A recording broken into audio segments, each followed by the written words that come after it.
उत्पत्ति मिला भगवान ने विराट रूप दिखाया सब। बिल्कुल सही बात है।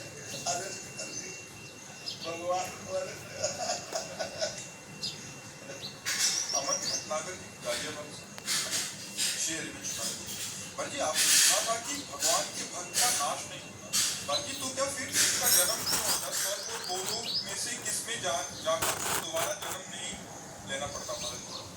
जिसने भगवान का साक्षात्कार कर लिया फिर उसका दोबारा जन्म लेगा।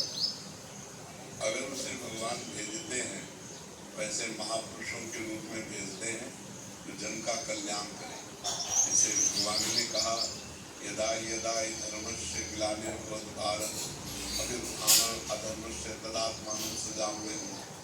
भगवान कहते हैं कि जब जब धर्म की हानि होती है तब तब मैं अवतार लेता हूँ।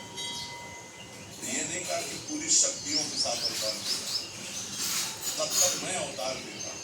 तो कभी दुष्टों का विनाश करने के लिए भगवान अवतार लेते हैं, तो कभी दुष्टता का विनाश करने के लिए। तो उस समय भगवान अपने ही स्वरूप को प्राप्त महापुरुषों को भेजते हैं।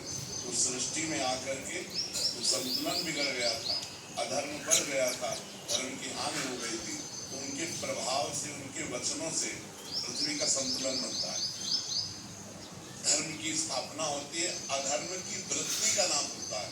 और जब भगवान शक्तियों के साथ अवतार लेते हैं तो आध्यात्मिक पुरुषों का ही विनाश होता है और धर्मात्माओं की रक्षा होती है।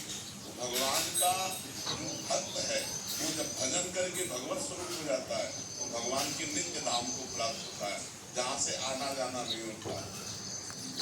जब गत्वा न निवर्तन्ते तद धाम परमम मम, जहाँ जाने के बाद फिर मृत्यु रूप में नहीं आना होता। लेकिन भगवान उसे भेजे वो सरकारी आदमी बन करके आएगा और अपने प्रभाव से जन मंगल करके और फिर अंतर ध्यान होगा।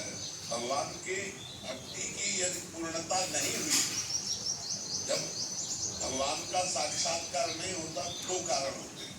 एक तो ये जैसे हम भजन तो कर रहे हैं पर अमुक भोग की चाह है, अब भगवत साक्षात्कार तब तक नहीं होगा जब तक ये